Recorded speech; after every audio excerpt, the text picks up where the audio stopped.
Sir, where is your next video, sir? Now, this question has been ringing in my ears. I've been seeing the comments, and I love the comments, by the way, and I read every single one of them. One of you recently said that, sir, you're the Rancho of three idiots and you teach us how to learn. And that really moved me, and I wanted to make this video sooner than later. Am I planning to make videos over here? What have I been really up to? What's the point? What am I really trying to accomplish here? I want to talk about all of that. This video will be different from the usual videos on this channel. I may or may not edit it. I may or may not have any visuals. I might just hit ship on this video just after I talk. Let's begin. The year was 2002.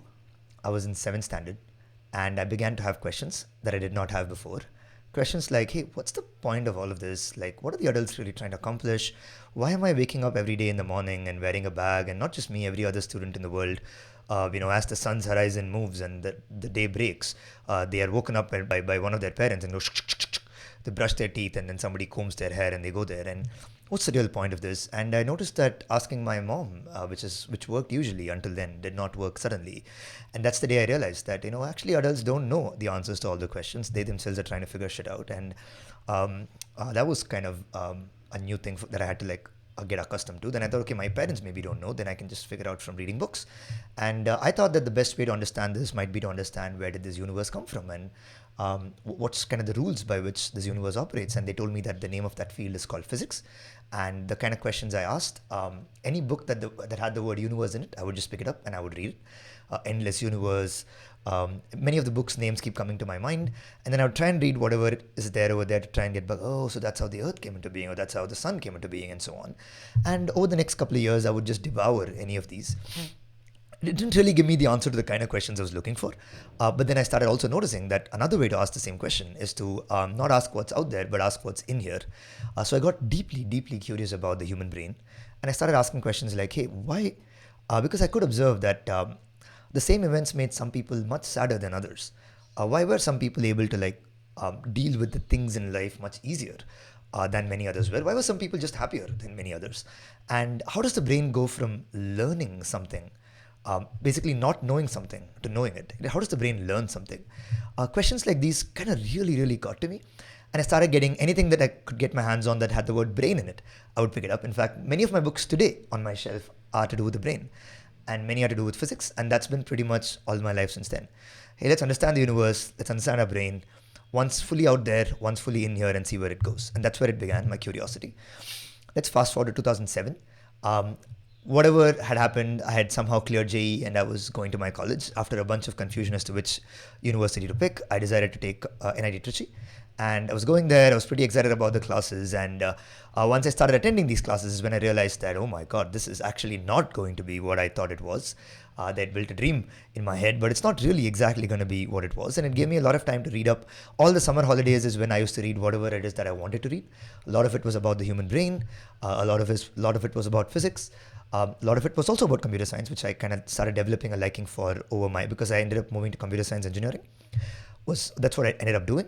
And mainly I was just trying to have fun. The 2 years of JEE, I had said no to many things that I love, like playing volleyball. I also wanted to develop some of my passions in a more holistic way. I started wanting to develop how to dance. I wanted to start playing the flute, learn to do these things. And over time, I noticed one thing about myself, and that was that right from 7th grade, when I had to go and walk up to a public gathering and speak, my legs shaking. And then over time, learning to not have that happen and speak confidently, to learning how to clear JEE by starting really badly, to learn how to dance, to learn how to play volleyball really well. The one thing I learned is one of the most pleasurable things in the world is to learn something new and watch yourself get better at it. Watch your brain kind of go through this. And you start off sucking so badly, whether it was volleyball, whether it was talking, whether it was physics, or it was dance. If I had to dance, even in an excursion, where in a bus, I don't know if you all have excursions, in a bus, everyone's dancing, and I used to be stuck to my chair, just clinging on to that rod, saying I can't do it. From there to making dance a part of my life, to the point where I was dancing 40 hours a week, probably somewhere near that range. I noticed that the most pleasurable feeling in the world is the feeling of being able to learn and watch your brain do things that you could not do before. And the more I learned that, the more I got curious about how's the brain doing this. And the more I did that, the more I also realized that I may not know many things, but the one thing I do know is how to enjoy learning. And the more I saw around me, that seemed like one thing that I wish more people knew. And more my life started becoming going in the direction of, how can I enjoy learning more things? And also the focus of my curiosity started going onto the education system, which is like supposedly our full-time job for the first 18 years as human beings is to learn, right? And I was wondering, why is no time spent teaching me how to enjoy learning, how to actually learn, how to approach learning anything? And I was thinking about these. Let's fast forward like another 5 years. I thought about these. I was figuring out what to do. I thought maybe I'll like create a company that maybe helps this, maybe work with schools. It was 2012. It was 1 year since I graduated, and I was thinking about this a lot. Then I wrote a Quora answer to a question that came up, which was like, what is wrong with the Indian education system? I was not yet working in education, but my answer was too many years spent learning to give the right answers, too few spent learning to ask the right questions. Because when I look back at whatever years that I'd spent learning, and I deeply enjoyed learning, and even then I felt like, hey, I was just not really prepared for the kind of things I was having to do in the real world, because I'd just spent 1 year out there in the industry. I was working as a software developer or some kind of a management profile, whatever it was for Wipro. It was called Start Profile, and I was trying to figure out what's going on, and I wanted to start my own company. But the more I was out there in the real world, the more I felt like, certain things could have been significantly better, not slightly better. And then I got really curious about how I could have achieved this could we achieve this through education? And the more I understood it, the more I realized that the way the brain learns and the way the brain is motivated, neither of these is given enough emphasis in our education system. And sort of had this tough choice to face, where I was a computer science engineer. Like your expectation is like, I did in GRE, I got like some 1560 out of 1600, which basically means you have a good GRE score. Like GRE won't be a problem. Reasonable, you should get a reasonable college to go to the US. I wanted to study AI, and that's what I should have done. Like expected path was that. But on the other side, I was thinking like, hey, you know what? Maybe I can do that like a few years later. But everybody that I walk to outside on the road is going to tell me that, oh, the education system is like so outdated, the curriculum needs to include real life things, it needs to be more practical, and the methodologies are so boring. And then everybody was saying that, and I could say that as well.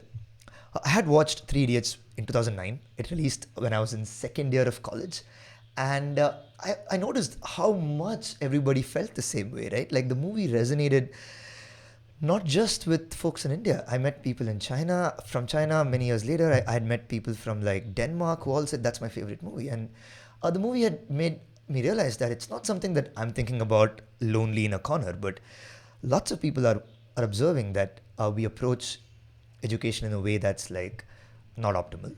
And I knew I had a choice in 2012, which was that I could either be that activist on the outside, yeah, things should get better, or I could actually do something about it. And I kind of concluded that I don't really like being an activist. I think the best form of activism is to put skin in the game and build a compelling alternative. That would mean something, right? So then I decided, okay, maybe the best way to do that is to just maybe dip my feet in and start teaching a little bit, and then maybe I would learn why it actually sucks. Maybe I'll realize all the problems with it. Oh, that's why Anand, it sucks, And that's what I decided to do. I tried to apply to a few places to let me teach English, because I had a really good GRE score. I figured maybe they'll let me teach English. But then while I was doing that, I also ended up like looking out for some places where I could like maybe teach physics or science. And that's one of the ways I joined Byjus like back in like maybe early 2013. I had a chat with them in 2012. And I started by teaching 11th and 12th students physics in physical classrooms, like with chalk dust that will fall on your face, the actual world. And that's when I began to actually learn what the reality of like education looks like. Because until then I'm outside, right? You can say whatever you want to.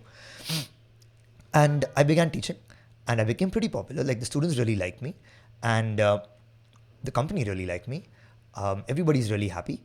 And I'd been doing this for about 3 months, and I was getting really good ratings. I was super popular. And one day, I had taught like 2 chapters, kinematics and Newton's laws, and I was beginning to move to the 3rd unit. And till then, like the students really were happy, and they were like saying they really understand really well, better than any other class they've been in, etc. And I expected them to apply some things they'd learned to this new unit, and they could not do that at all, or much lower than what I thought they would be able to do it. And then I felt like a cheat. I'm a charlatan. I'm fake. if at least if they knew they weren't learning, they wouldn't be so appreciative of me.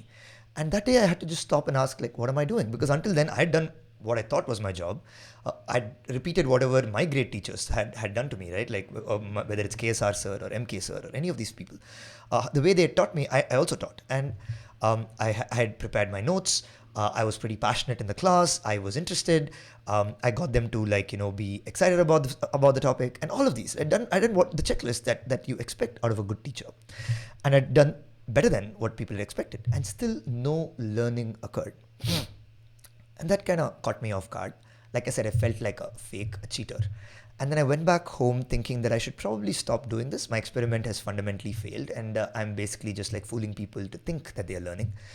And I kid you not, it was almost magical. A person appeared in my house. That's what it felt like to me, at least.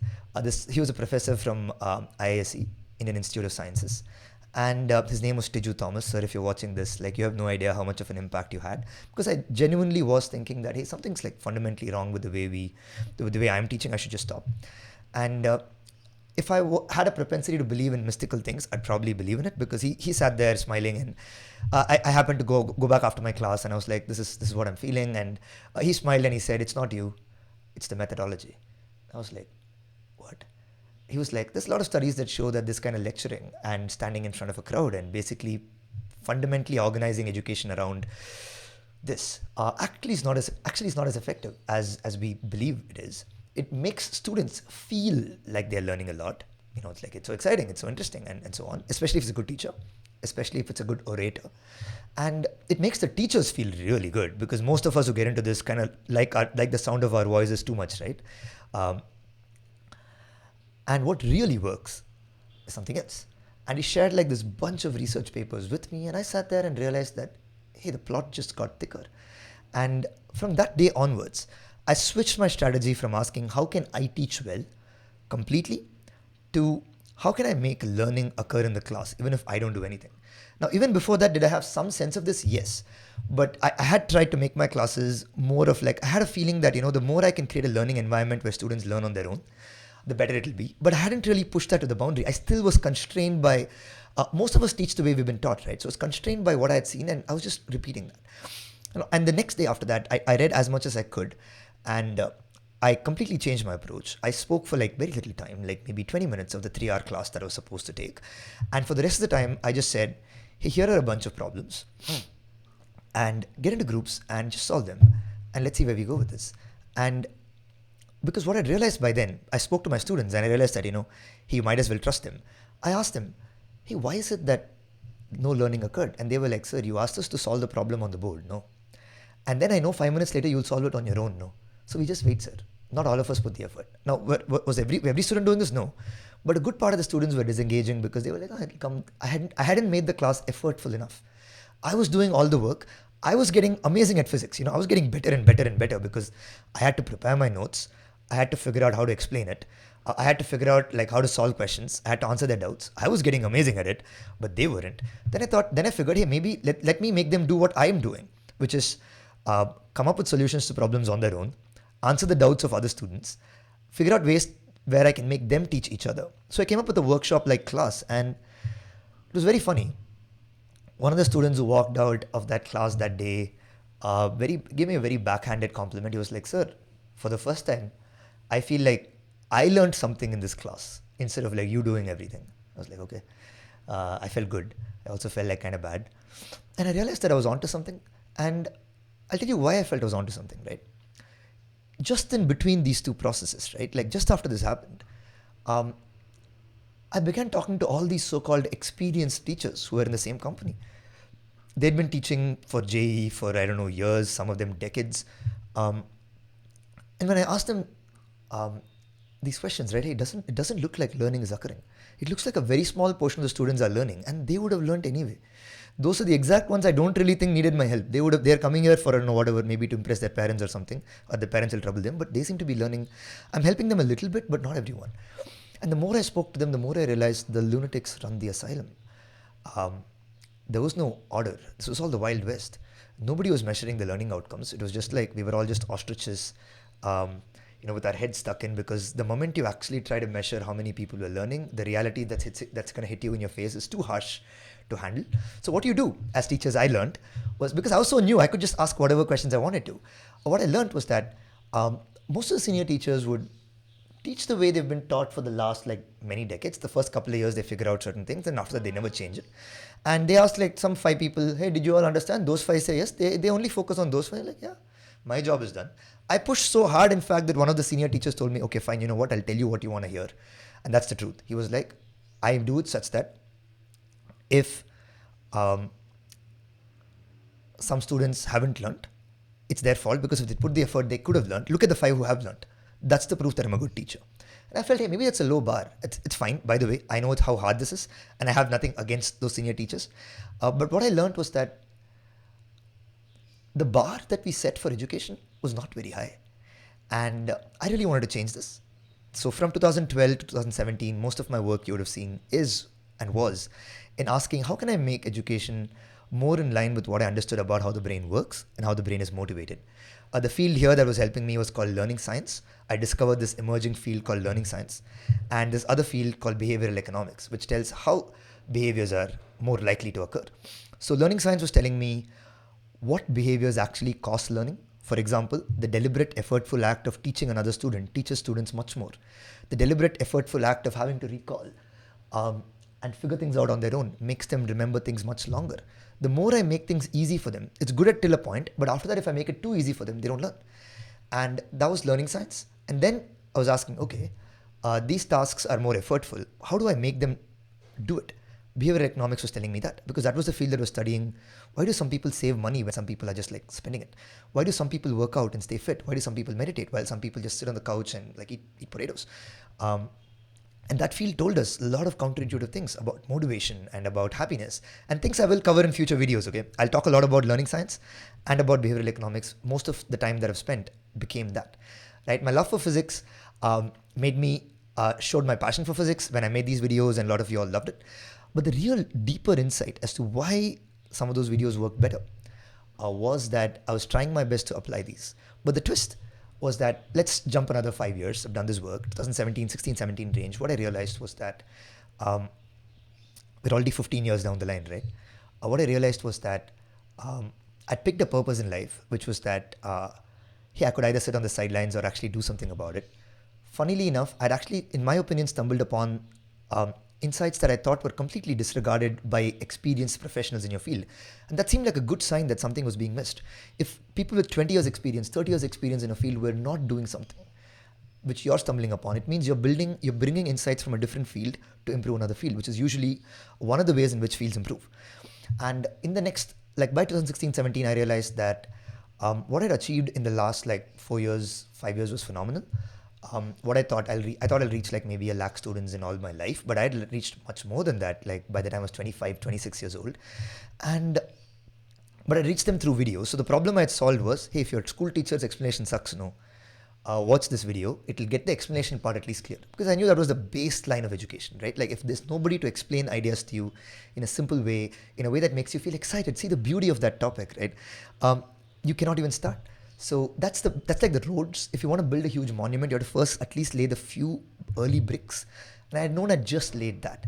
And even that had reached so many people, and I felt genuinely grateful to everybody who had given me, the companies who had given me the opportunity to do that, and that trusted me. Like some guy who was just like curious enough to like teach, trusted me with such a task. But then I realized that we can get more ambitious, because by then, all the students were thanking me, saying that, sir, because of you, my school life became easier. Because of you, I did well in my exams.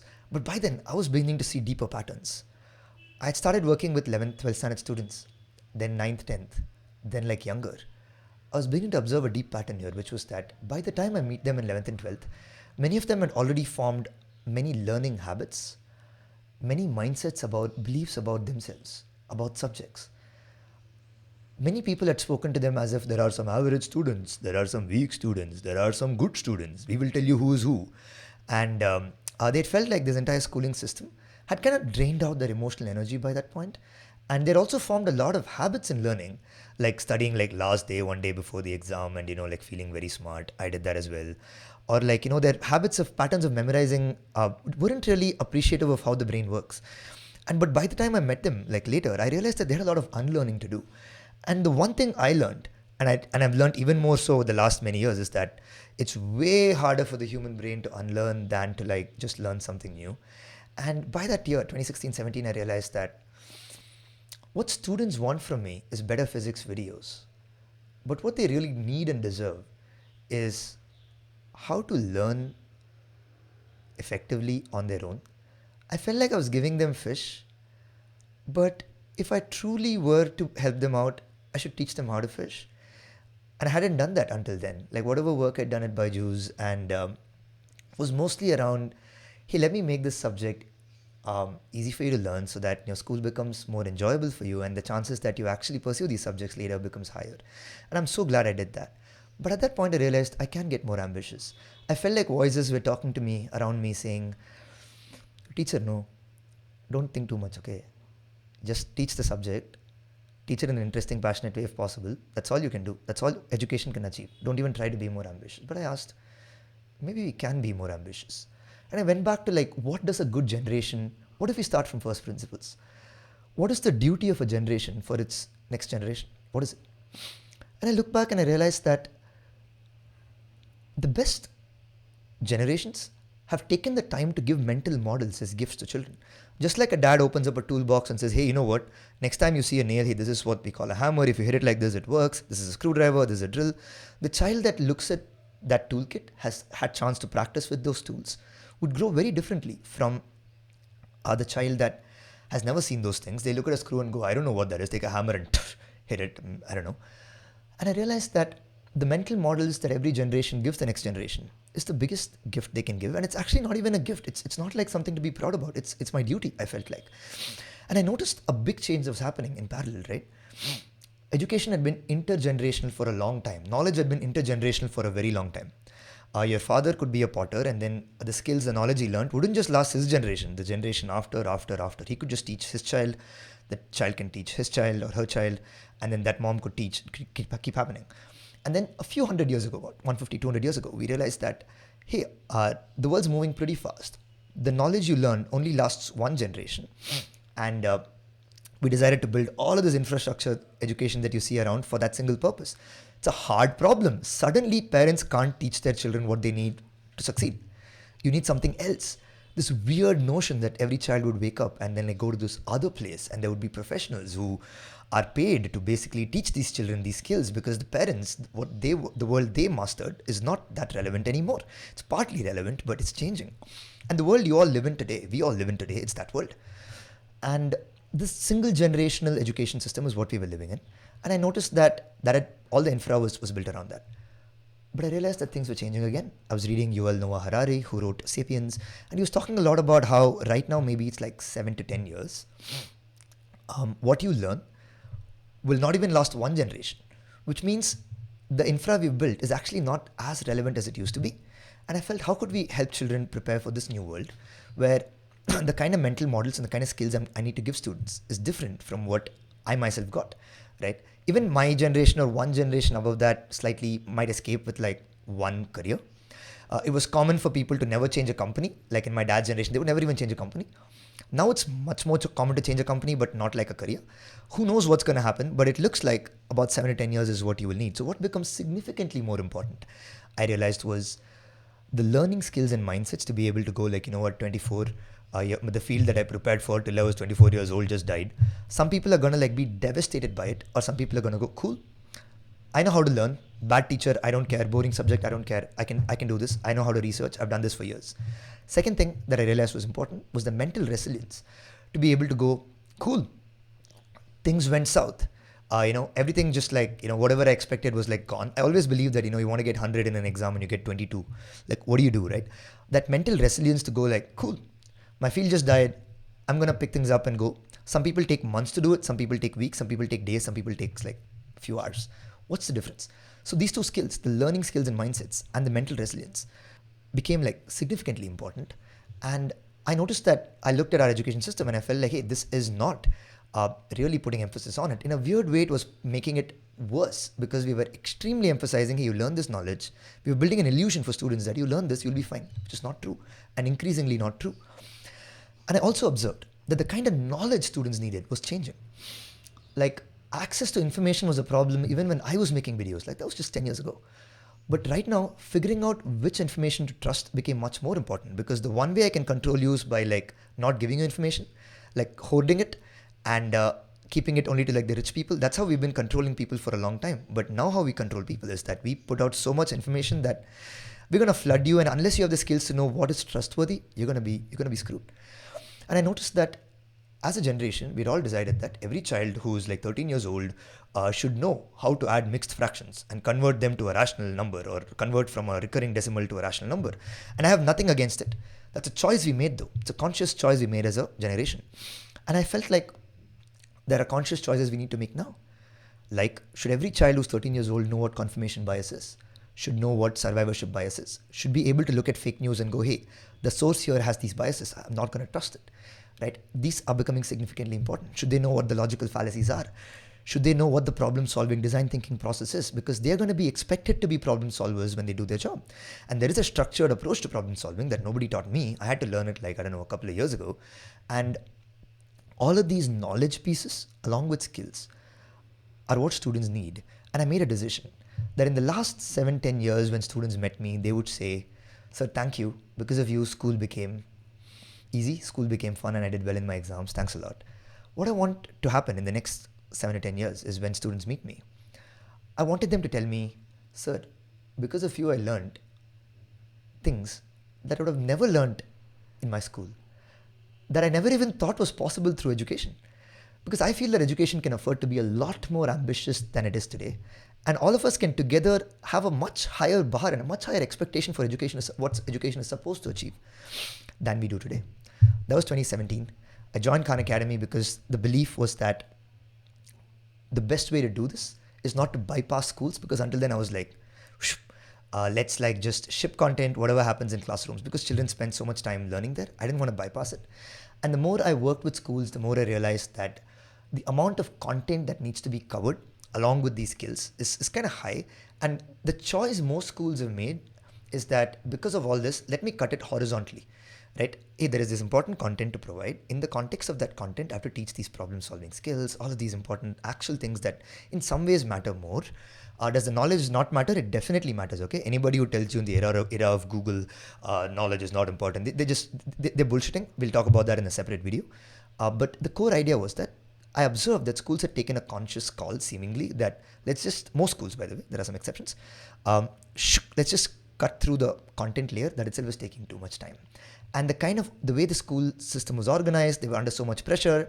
I realized that, I don't like to blame too many folks here, because I've kind of been inside all of these, and I understand it's extremely hard to like improve certain systems, both because of the inertia, also the kind of skills people have been selected to get into these systems has been fundamentally different.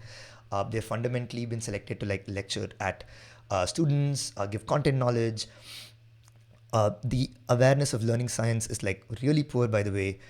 It's now that many teachers I talk to are realizing that, or knowing that there are things called learning styles, visual, auditory, kinesthetic, and they are trying to make it so that children can learn according to their style. It'll take, I don't know how many more years for them to realize this entire thing has been debunked.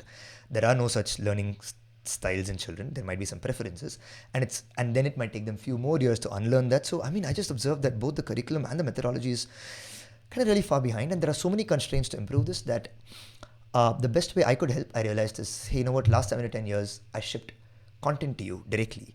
If you do not like the explanations of your teacher, here's my explanations. Hopefully they help. Thank you very much. But now, like since about 17, 18, I realized I could do something I could have never thought of before, and no human being could have ever thought of before, which is, let me ship a school online. Earlier it was, if you didn't have access to good explanations, nobody in your 100-mile radius could give you the kind of explanations that really made you get excited.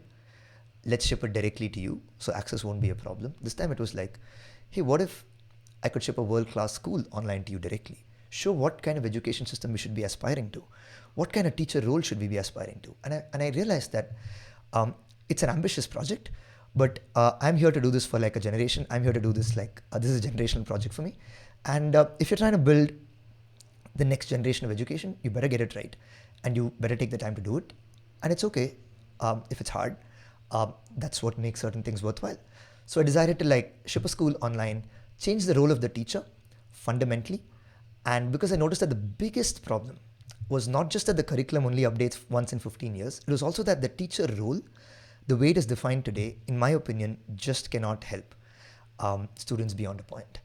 And you could pay the teachers more, you can reduce the classroom ratio, all of these. If you want me to talk about why this is, I'll talk about it. I have scars everywhere in my body, having tried to understand this and tried to work with it. So I arrived at a very clear thesis of how education should be. And it should be built from the first principles of learning science, which is the science of how learning actually works. It's a field of cognitive science. And there are new professions required, like learning engineers. Like a civil engineer's job is what? Don't go build a bridge based on your intuition or how people built bridges 2,000 years ago and all. Maybe they got it right, maybe they didn't. But apply the principles of physics that you know work such that the bridge doesn't fall. Test it really well. Similarly, a learning engineer was a new profession that I thought should exist. And hopefully in 10 years or 15 years, maybe there'll be a BE, learning engineering, that you can do, who understand the principles of learning science and the principles of behavioral economics to really create bridges of learning for people to walk across from what they know to what they need to know. And the more we can master this, the more we can scale this to not just students, but to adults who need to learn fully. I noticed that this infrastructure was something humanity needed to build. We had to move from the kind of conventional, traditional education that we have, which is not built from the first principles of how the brain learns. It's built based on what we thought the brain works like 150, 200 years ago. It's kind of like how hospitals used to work a very long time ago. You would go somewhere, somebody in a court will tell you, I'll put a leech on your throat, it'll suck the bad blood out, you will be fine. And we used to be like, cool, I guess. It was not built on the principles of biology. It was just like whatever conventions worked. And today hospitals have gotten a lot more reliable. Education is yet to get there. And I made it like one of my primary goals to move the world's education system towards becoming learning science based, towards actually respecting how the brain works. And the core sub pieces there were like, the first one, the curriculum needs to be built in a way that it can update itself fast enough as things change. You can't, and the big barrier to that is, today if you have to teach students, you have to first teach the people in between who need to teach students, and you have to break that. And I built an architecture which actually makes that happen. Like in one shot, you can update a curriculum that can directly reach students. The second problem we needed to solve was that the teacher role fundamentally had to go from being the sage on the stage and the guide by the side and the administrator. It is like the most thankless job in the world. The teachers, my heart goes out to them. I've been one myself. There's so much expectation on you, so many things you're supposed to do. I decided that unless we create a specialization there, we won't succeed. So learning engineer, first profession, learning coach, we called it, whose entire job focuses on facilitation and feedback. Like being like a fitness coach, helping students do those tasks that actually cost learning. And with these two professions, I noticed that I can get into the details of these more later. Like I do think that it can get really, really deep for this video. But the core point was you had to get rid of textbooks and timetables that just like basically they're too theoretical, and you don't have to get rid of textbooks. I'm sorry. What I meant is that this whole idea that, we'll teach for an hour, students learn whatever they learn, we'll move to the next topic. That's called like fixed paced learning.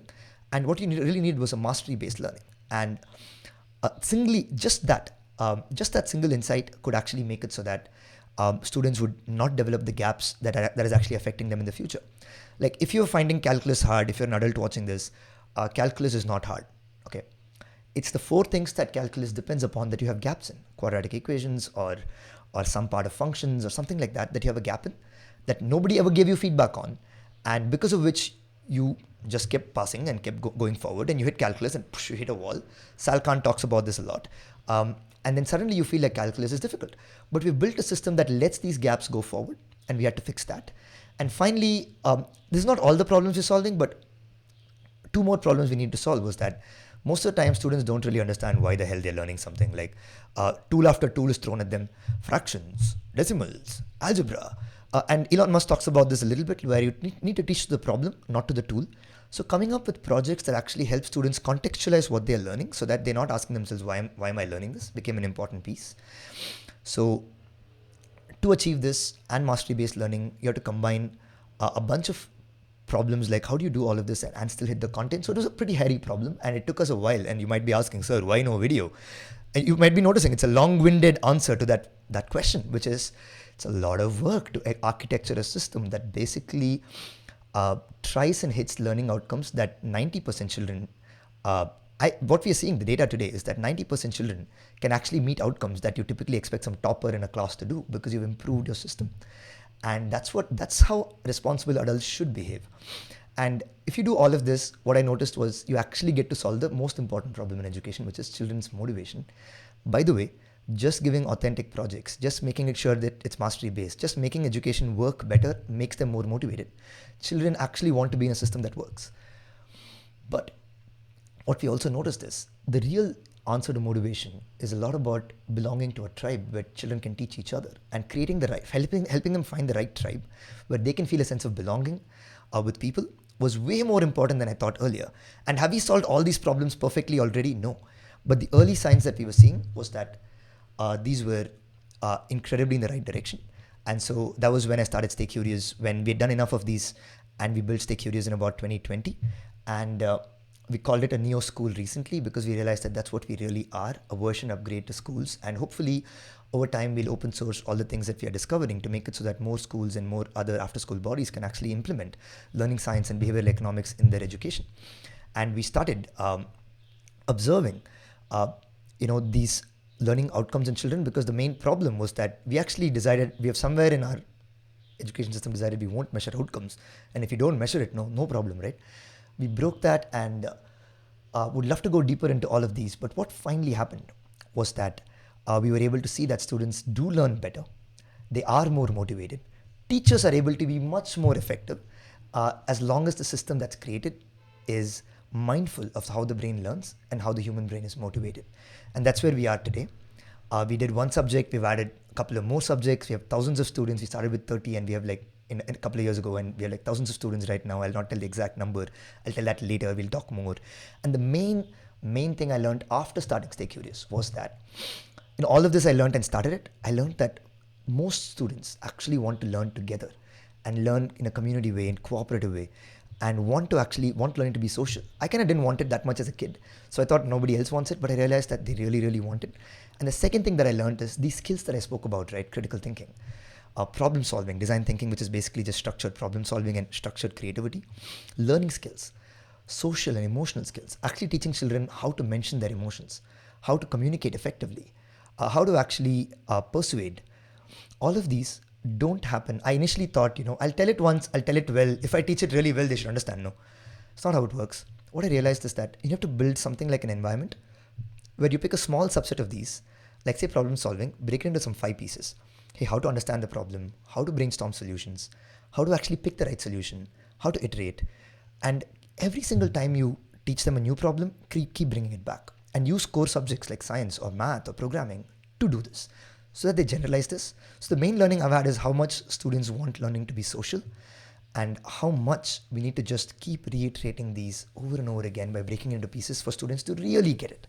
I initially thought, hey, learning skills. Hey, this is my learning technique. For example, there's a learning technique called elaborative interrogation, the art of asking the right questions. There are learning techniques around how to improve your memory. There are learning techniques around how to improve your recall even after months and years. There are techniques around how to improve your focus and concentration. And there are techniques around how to improve your persistence. If things go south, how do you stick to it? 5 to 6 muscles. You have to break it down into these.